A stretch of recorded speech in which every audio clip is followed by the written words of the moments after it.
elke knie sal buig, elke mond getuig, dat U die Here. Baie welkom by Vita Day Bybelstudies. Dit is die Evangelie van Johannes en ons is in Johannes hoofstuk 8. Ons moet begin lees by vers 20. Ons het laas met die vorige opname gekom by Jesus wat sê, julle ken my nie en ook nie my Vader nie. As julle my geken het, sou julle ook my Vader geken het. Die invers is ook natuurlik waar, as julle my Vader geken het, sou julle my geken het. Vers 20. Hierdie woorde het Jesus gespreek by die skatkis, terwyl hy in die tempel geleer het, en niemand het hom gevangene geneem nie, omdat sy uur nog nie gekom het nie. So hy is nou in die nes van die adder. Maar niks gebeur met hom nie, want dit is nie sy tyd nie. Jesus staan volledig onder die autoriteit van die Vader. Hy sê net wat die Vader sê hy moet sê, hy doen net wat die Vader sê hy moet doen. Hy gaan net waar die Vader sê hy moet gaan. Hy is volledig onder die beheer van die Vader. Net soos wat ek en jy, wat aan Jesus verbind is, volledig onder die beheer van Jesus staan, om te sê net wat hy sê, te doen net wat hy doen, te gaan net waar hy sê ons moet gaan. Dis wat Christendom beteken. So vers 21, sê Jesus weer, ek gaan weg, en julle sal my soek, en in julle sonde sterwe. Waar ek gaan, kan julle nie kom nie.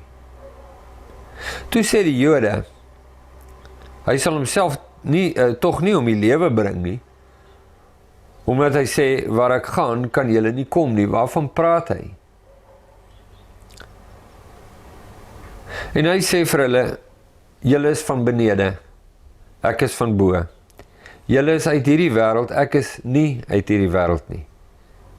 Ek het dan vir julle gesê, dat julle in julle sonde sal sterwe. Want as julle nie glo dat dit ek is nie, of dat ek is wie ek sê ek is nie, sal julle in julle sondes sterwe. Feeshoudende, besnede, offerende, wetonderhoudende Israeliete. Julle sal in julle sondes sterwe. Toe sê hulle vir hom, wie is hy dan? En dis al my lywige aanspraakie wat Jesus nou hier maak.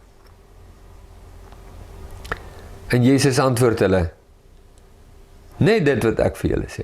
Ek dink 'n ander vertaling sê, moet ek dit dan nou weer sê? Met ander woorde, julle vra nie omdat julle wil weet nie. Julle het dit al baie gehoor. Julle wil nie weet nie. Julle is nie per ongeluk onkant gevang nie. Julle is opsetlik verhard. Ek het baie dinge om vir julle te sê en te oordeel. En te oordeel, hoor? By die vorige opname het Jesus gesê, ek oordeel julle nie. Sê ek, maar party mense vat nou daai versie en dan swys hulle dit aan mekaar en sê hulle, sien jy, as hy oordeel nie.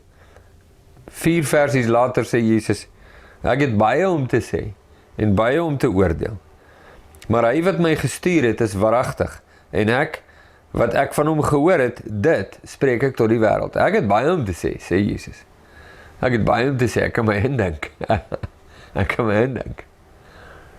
Baie om te sê, ek weet presies wat in julle harte aangaan. Ek ken julle van dit julle gebore is. Ek ken julle ouers, ek ken julle oupas, julle grootoupas, julle groot oupas, reg deur tot by Adam. Ek het Adam geskape. Hy is deur my geskape. Vir my geskape. Ek was daar, reg deur die eeue. Ek het gesien hoe word Abraham gebore. Ek gaan dit nou sê. Jesus, in hierdie hoofstuk. Ek het gesien, ek was daar, ek het vir Sarah gesê, oor 'n jaar gaan sy 'n kind hê. Ek was in sy tent. Ek het baie om vir julle te sê. Maar ek sê dit nie, want ek is aan die Vader onderdanig. Ek doen net wat hy sê.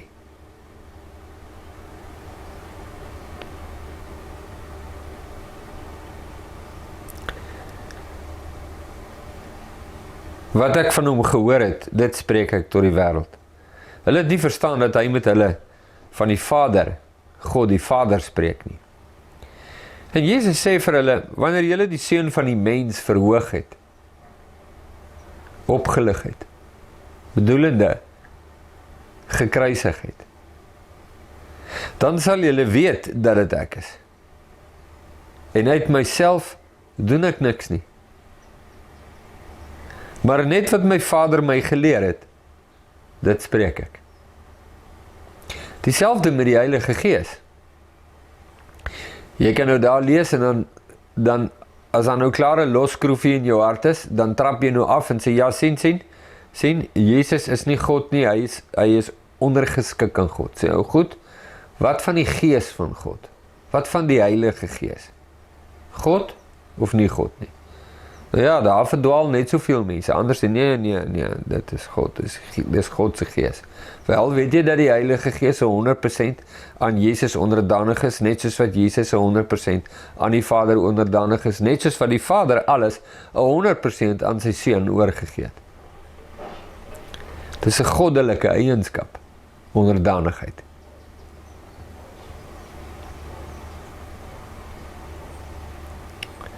Jesus sê die Heilige Gees sê niks en doen niks wat hy nie by my hoor en sien nie. Johannes 16. Maar net wat my Vader my geleer het, dit spreek ek. En hy wat my gestuur het, is met my. Die Vader het my nie alleen gelaat nie. Hy het nie die agterdeur oopgemaak, Jesus in die wêreld ingestuur, toegemaak en toe aangegaan met sy lewe nie. Hy wat my gestuur het, is met my. Hy is by my.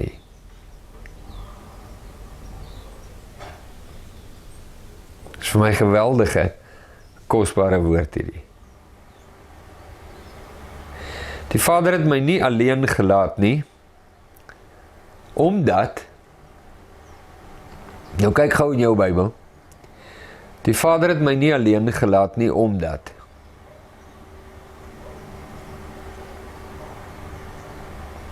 Omdat is 'n verduidelikende voegwoord. Die Vader het my nie alleen gelaat nie, omdat. Wat nou gaan volg, gaan verduidelik wat in die eerste stelling gemaak is. En gaan sê, hoekom het die Vader my nie alleen gelaat nie? En die antwoord wat Jesus gee is, omdat ek altyd doen wat hom behaag. Omdat ek altyd doen wat hom welgevallig is. Dit is my geliefde seun, en wie ek 'n welbehae het. Luister nou. Die welbehae, Jesus is 100% onderdanig aan sy Vader. 100%. Om sy Vader te behaag. En die Vader is met die seun, omdat die seun aan hom onderdanig is. Vir een of ander rede kan 'n mens mos nou dink dat God is met hom. Want hy word so gepreek deur ewe rebelse, arrogante mense. En God is met jou, hy is net met jou, want hy is so verskriklik lief vir jou. Hoekom? Nee, dis nou maar net wie hy is.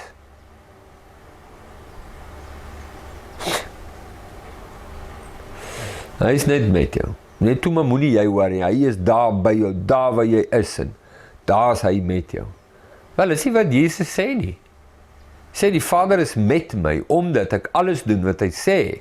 En as Jesus nie sou nie, wel, dan sou hy nie Jesus wees nie. Dan sou hy nie God wees nie. Want dan is hy vol sonde. En hy is 100% rein en heilig. So daar is nie 'n ander opsie nie. Maar terwille van die argument, sou hy nie Jesus wees nie. Die mens is die enigste wese wat absoluut daarop aandring dat God by hom is en met hom is, al is hy rebels en ongehoorsaam. My te vreemd. Terwyl hy hierdie dinge spreek, het baie in hom geglo. Want Jesus praat nie net vokale en konsonante, woorde, sinne en paragrawe om idees van een persoon na ander een te stuur nie. Jesus se woorde is ook gees en lewe en dit kom met die autoriteit van God self. Jesus praat nie van wat hy gelees het nie en bloot wat hy gehoor het nie, hy praat waarvan hy weet. Hy ken die Vader. Hy is die Seun. Toe alles begin het, was hy reeds daar.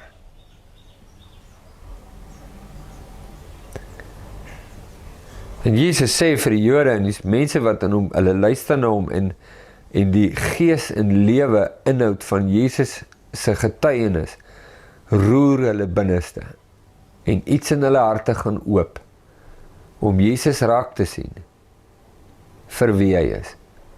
En alhoewel dit nog in die kleine is dit genoeg, daai bietjie is genoeg om geloof in hulle harte te laat opspring, soos 'n fontein van lewende water. En dit is die lewende water wat uit julle binneste sal vloei. Jesus verduidelik dit later as hy oor die bediening van die Heilige Gees praat.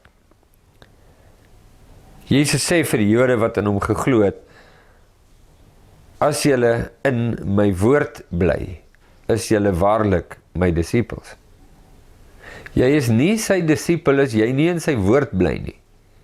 Om in sy woord te bly, beteken nie om heeldag Bybel te lees nie. Jy kan heeldag Bybel lees en nie in die woord wees nie. Jesus sê dit vir die Jode.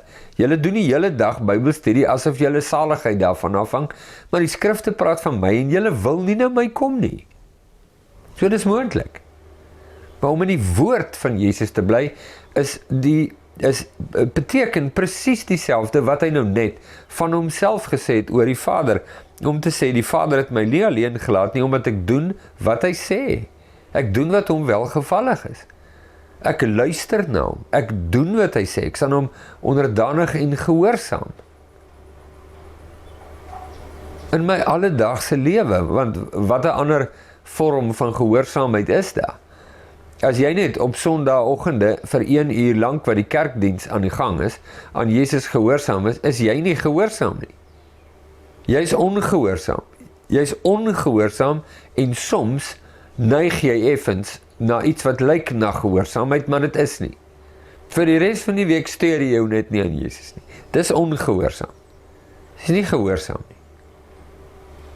Nee, ons moet hierdie goed so sê, want 'n mens is skelm oor hoe jy goedjies sal swaai, sodat jy nog steeds kan wegkom in jou sonde aan die einde van die dag. As julle in my woord bly, is julle waarlik my disippels. Jesus se woord. Nie my pa se woord nie, of my ma se woord nie.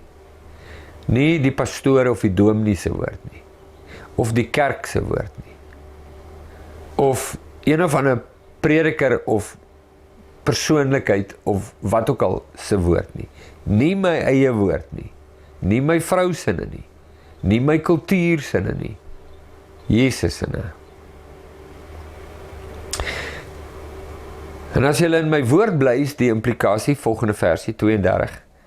En julle sal die waarheid ken en die waarheid sal julle vrymaak. Hier is nou weer 'n pragtige voorbeeld. Ek dink in die voorportaal van die CIA in Amerika. Ek het nou al so gehoor. Is dit in die vloer ingelê? You will know the truth and the truth shall set you free. A la CIA weergawe. Skrikkelik. Knip uit wat Jesus gesê het, gebruik het vir duistere doeleindes. Nou, dis hier so 'n goeie voorbeeld daai. So, as julle in my woord bly, is julle my disippels, en as disippels van my, die wat my volg, ek sê lig van die wêreld, as julle my volg, sal julle nie in die duisternis wandel nie. As disippels wat my volg, sal julle die waarheid ken. Waar gaan julle die waarheid leer? by die bron van die waarheid. Jesus praat nie net die waarheid nie, hy is die waarheid. Jy leer dit by hom. Julle sal die waarheid ken, en die waarheid maak julle vry.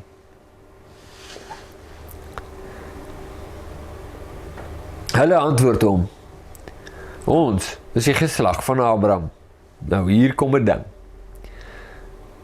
En het nog nooit vir iemand slawediens verrig nie.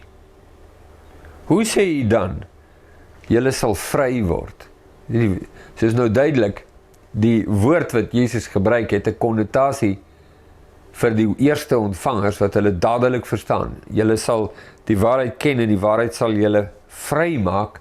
Die konnotasie is soos wat 'n slaaf vrygemaak word van slawerny om weer 'n vry persoon, 'n mens te wees, vry man of 'n vry vrou, en onthef te word van slawediens.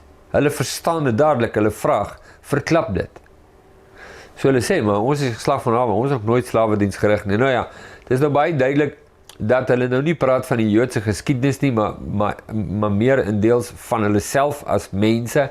Hulle as individue het nog nooit slawediens verrig nie, maar die Israeliete het al baie slawediens verrig in die verlede.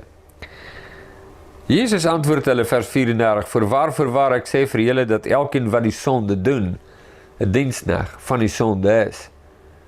Julle leef rebellie teen God, en julle het slawe van rebellie teen God geword, of is. Julle is slawe van rebellie teen God, met julle kerkklere aan. En die diensknegt bly nie altyd in die huis nie, die seun bly altyd. Die diensknegt is 'n tydelike wese, hy kom in wanneer sy skof moet begin en hy waai weer, en hy erf niks nie, hy's nie deel nie, hy hoort nie daar nie, hy kom en hy gaan. Maar 'n persoon wat 'n seun in huis is, hy slaap daar, hy bly daar, dit is syne, hy erf dit, hy het seggenskap en verantwoordelikheid, hy gaan nie weg nie. As die seun julle dan vrygemaak het van die sonde, sal julle waarlik vry wees. Hulle soek 'n Messias wat hulle kan vrymaak van politiekery. Jesus sê, ek het iets kom doen ver groter en belangriker en dieper en wyer as dit. Ek kom julle vrymaak van die sonde. Ek weet dat julle die geslag van Abraham is, die nakomelinge van Abraham, maar julle probeer om my om die lewe te bring, julle probeer om my te vermoor, omdat my woord geen ingang in julle vind nie. Ek spreek van wat ek by my vader gesien het, en julle doen ook wat julle by julle vader gesien het. Hulle antwoord en sê vir hom, ons vader is Abraham. Jesus sê vir hulle, as julle die kinders van Abraham was, sou julle die werke van Abraham doen. Hierdie is 'n belangrike punt, omdat Jesus maak 'n duidelike onderskeid tussen twee begrippe wat dieselfde klink. Hy maak 'n onderskeid tussen die kinders van Abraham, die nageslag, die bloedkinders van Abraham, met ander woorde Abraham se klein kinders, en hy maak 'n onderskeid tussen die geslag van Abraham, geestelik.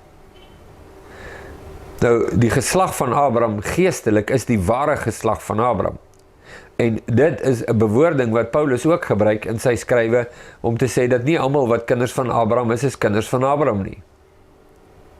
Bedoelende, jy kan 'n bloedafstammeling van Abraham wees, en nie 'n kind van Abraham in die gees wees, maar die seun en die verbond van God is op die geeskinders van Abraham.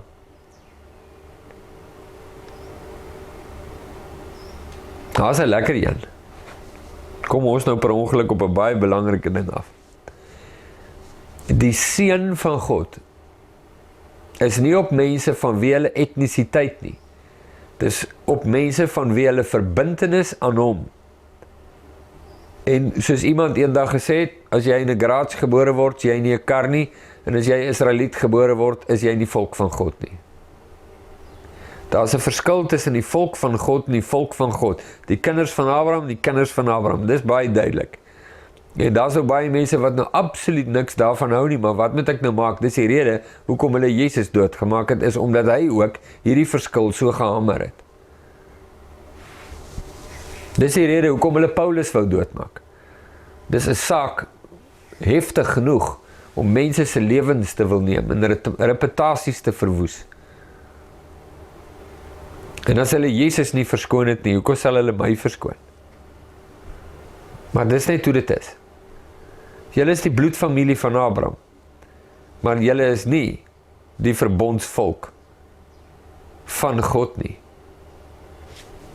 Die verbondsvolk van God is verbind aan hom, is gehoorsaam aan hom, is deurdronge deur hom, en dis julle nie. Julle ken hom nie. Die God van Abraham, julle ken hom nie, want as julle sou julle my geken het. As julle die kinders van Abraham was, sou julle die werke van Abraham doen, en wat was die werke van Abraham? Hy het God geglo en gedoen wat God sê hy moet doen. Julle doen dit nie. Hebreërs 11. Maar nou probeer julle my om die lewe bring. Iemand wat aan julle die waarheid vertel het, wat ek van God gehoor het. Abraham het nie dit gedoen nie. Hy het die mense wat die waarheid van God op hulle lippe neem en in hulle harte inneem om die lewe gebring nie. Maar julle doen dit. Julle is nie kinders van Abraham nie. Julle doen die werke van julle vader. Abraham is nie julle vader nie. Toe sê hulle vir hom, ons is nie buite-egtelike kinders nie. Ons het een vader, naamlik God. Abraham was net hulle vader. Nou spring hulle een op. Nee, God is ons vader. God is ons vader. Want hy het nou vir hulle vasgevat hier oor Abraham, en dit het geknyp, want hulle weet dis waar. Hulle weet Jesus praat die waarheid. Hulle is met onderduimse goed besig, met hulle eie koninkrykies, hulle weet dit. Jesus sê vir hulle, as God julle vader was, wel ons het nou vastgestel, Abraham is nie julle vader nie. Julle is kinders van Abraham, maar julle is nie kinders van Abraham nie. As God julle vader was, sou julle my lief hê. As God julle vader was, sou julle my lief hê. En liefde, soos wat Jesus verduidelik in die evangelie van Johannes, is om aan hom gehoorsaam te wees. Want ek het uit God uitgegaan en gekom. Want ek het ook nie uit myself gekom nie, maar hy wat my gestuur het. Waarom ken julle my spraak nie? Omdat julle na my woorde nie kan luister nie. Hoekom nie? Want julle is nie van my nie. Julle is nie van God nie. Dis nou eintlik hoe hy dit verduidelik. Hoekom kan julle nie na my spraak luister nie? Hoekom het my woorde geen inslag by julle nie? Want julle is nie by God nie. Julle is nie uit hom nie. Julle ken hom nie. Julle is nie van hom nie. Julle is nie sy kinders nie. En hy is nie julle vader nie. Vers 44. Julle die duiwel is vader. En die begeertes van julle vader wil julle doen. Wat is dit? Jesus uit die weg te ruim. Hy was 'n mensemoordenaar van die begin af. Jesus was by met die eerste moord. En staan nie in die waarheid nie. Omdat daar aan hom geen waarheid is nie. Wanneer hy leentaal praat, praat hy uit sy eie. Omdat hy 'n leuenaar is en die vader daarvan. Maar omdat ek die waarheid spreek, glo julle my nie. Wie van julle oortuig my van sonde? En as ek die waarheid spreek, waarom glo julle my nie? Toe sê bietjie, as ek die waarheid praat, hoekom glo julle my nie? Wat gaan aan julle harte aan? Die wat uit God is, luister na die woorde van God. Daarom luister julle nie, omdat julle nie uit God is nie. Nou, val het jou ook op dat Jesus nou nie hier vir hulle toevou in sneesdoekies en vir hulle sê, ag, God is so lief vir julle. Julle is amazing. Dis nie wat hy doen nie. Hy sê hulle reguit. Ja, maar God is lief vir alle sondaars. Okay, wat van die fariseërs? Hulle is ook sondaars. Hulle is sondaars. Hoekom het hy genade vir die vrou wat egbreek betrap het? Want hy keer egbreek goed. Nee, hè? Hoekom het hy vir haar genade en nie vir hierdie ouens genade? Want daardie vrou kom in die skande van haar lewe in ootmoed na God toe met 'n geboe hart. Hulle weier. En Jesus se woorde vir hulle is nie saggies nie. Die Jode antwoord toe en sê vir hom, sê ons nie met reg dat u 'n Samaritaan is en van die duiwel besete is nie. Jesus antwoord, ek is nie van die duiwel besete nie, maar ek eer my Vader en julle doen my oneer aan. Nou, sê ons nie met reg dat u 'n Samaritaan is en van die duiwel besete nie, is bedoel om die uiterste belediging vir Jesus te gee. Dis 'n kulturele ding daai. Om vir 'n Jood te sê hy's 'n Samaritaan is net 'n uiterste belediging. Ek soek nie my eer nie. Daar is een wat dit soek en wat oordeel. Weet jy wie soek die eer van Jesus? Die Vader. Jesus sê ek soek nie my eie eer nie. Maar daar is een wat dit soek. Verwaar, ek sê vir julle, as iemand my woord bewaar, sal hy die dood in der ewigheid nie sien nie. Kom ons lees net tot daar. Ja, hierdie stuk is so amazing. Mens wil eintlik nie te veel praat daaroor nie, jy wil dit net nog lees en daaroor dink. Want soveel dinge raak vir 'n mens duidelik, as jy dit doen. Elke knie sal buig.